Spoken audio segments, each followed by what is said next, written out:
Hello మామ, ఈ రోజు టాపిక్ వచ్చి శ్రీ పానకాల నరసింహస్వామి క్షేత్రం గురించి ఈ వీడియోలో మనం తెలుసుకోబోతున్నాం. తెలుసుకునే ముందు ఓ లైక్, షేర్, సబ్స్క్రైబ్ చేయండి బ్రో.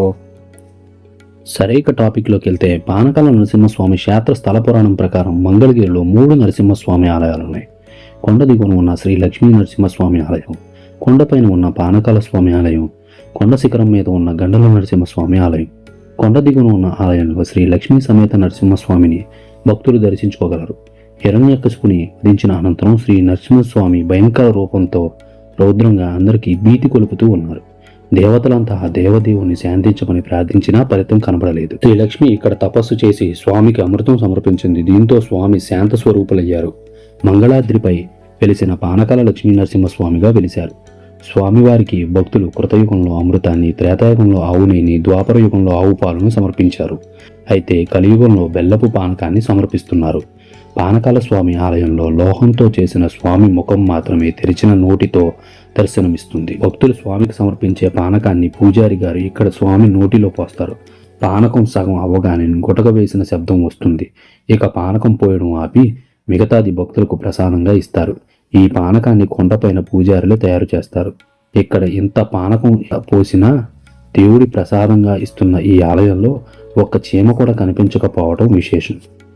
పానకాల స్వామి మహత్యం గురించి ప్రచారంలో ఉన్న కథ. పానకాల స్వామి పానకం తాగటం ఎంత మటుకు నిజమో పరీక్షించటానికి ఆ ప్రాంతంలోని జమీందారు వెంకటాద్రి నాయుడు పరీక్షించాలనుకున్నాడట. తన బావమరిది శక్తి ఉపాసకులైన యార్లగడ్డ అంకినీడుతో కలిసి కొండపై స్వామివారికి తెరిచి ఉన్న నోటిలోకి తన కుడి చేతిని పోనిచ్చారట. చేయి కొంత దూరం వెళ్ళగానే నవ్వులుతూ ఉన్నట్లు విపరీతమైన బాధ కలిగిందట. అంకినీడు గారికి తేళ్లు పాములు కలిసినంత బాధ కలిగిందట. వెంకటాద్రి నాయుడు గారు చేయి బయటికి తీయగా చేయి రక్తము మాంసములో ఉండటం చూసి విస్మయం చెందారట. అప్పుడు స్వామివారి మీద నమ్మకం కలిగి స్వామికి తన శరీరం ఆహారమైందని, తన జన్మ సార్థకమైందని ఆలయం గోపురం నిర్మించారట. నరసింహస్వామి ప్రత్యేకత. కొండ శిఖరాల్లో ఉన్న గండాల నరసింహస్వామి చిన్న మందిరంలో విగ్రహం ఉండదు. తీరని ఆపదలు వచ్చిన భక్తులు తమ గండాలను గడిచిపోతే అక్కడే నేతితో గాని నూనెతో గాని దీపం పెడతామని మొక్కుకొని గండం గడిచిపోగానే మొక్కుకున్న విధంగా అక్కడ దీపారాధన చేసి వేస్తారు.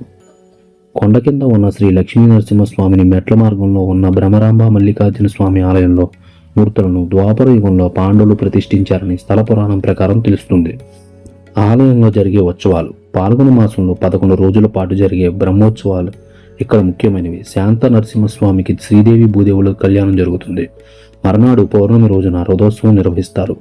స్వామి దేవరులతో సహా ఊరేగే ఈ పెద్ద రథం లాగడానికి భక్తులు పోటీ పడతారు. కనీసం ఆ రథం తాళ్లు తాకిన పుణ్యమేనని భావిస్తారు. ఈ సమయంలో ఇక్కడ జరిగే తిరణాలు కూడా ప్రసిద్ధికెక్కిన. ఆలయానికి వెళ్లే మార్గం. విజయవాడ గుంటూరు ద్వారా మంగళగిరికి చేరుకోవచ్చు. విజయవాడకు దాదాపు 16 కిలోమీటర్ల దూరంలో ఉన్న మంగళగిరికి చేరుకోవడానికి రైలు, రోడ్లు మార్గాలున్నాయి. కొండపైన ఉన్న పానకాల స్వామి ఆలయానికి మెట్ల మార్గమే కాక వాహనంలో కూడా చేరుకోవచ్చు.